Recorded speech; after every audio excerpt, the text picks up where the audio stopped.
The UN Security Council came under widespread criticism in April when Russia took over the chairmanship of the organization. Russia's veto power in the Security Council undermines the effectiveness of the UN in the international arena. Members of the organization emphasize it's time to reform the UN Security Council, believes its Secretary General Antonio Guterres. It's time to reform both the Security Council and the Bretton Woods institutions.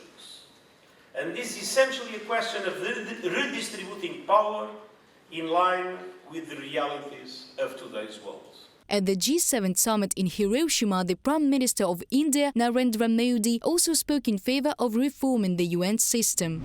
Why is the UN, which was started with the idea of establishing peace, not successful in preventing conflicts today?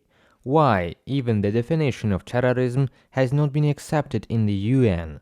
If one introspects, one thing is clear. The institutions created in the last century are not in line with the system of the 21st century. Otherwise, the United Nations and the Security Council will remain just a talk shop. Narendra Modi, Prime Minister of India, in an interview with Outlook India.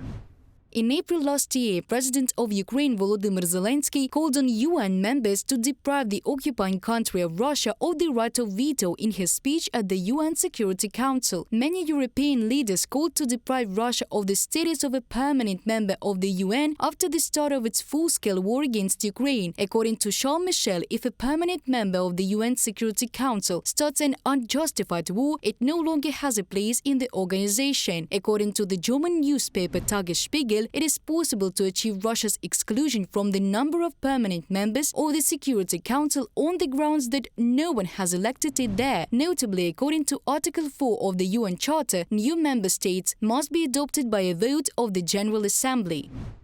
After the collapse of the Soviet Union in 1991, Russia, having not met objections on the world stage, just took this place for itself. From the publication of the German newspaper Tagesspiegel.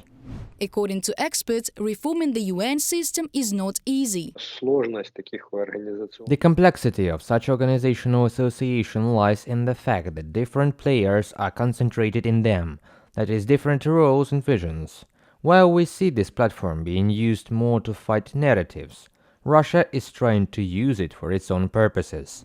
A group of diplomats, lawyers, journalists and scientists have launched a petition to expel Russia from the UN. It calls on the organization's leadership to either provide documentary evidence of Russia's legal membership or recognize its membership in the UN as fictitious. The petition has so far collected over 300,000 signatures. For its consideration, the organization needs 500,000 signatures. According to Thomas Grant, a professor of international law at Cambridge and a former advisor to the US Department of State, there is a legal mechanism by which Russia can be ousted from the Security Council. He knows that in 1971, the UN had already removed Taiwan or the Republic of China from its membership. Reported by Diana Kolesnik, Христина Домбровська, UATV News.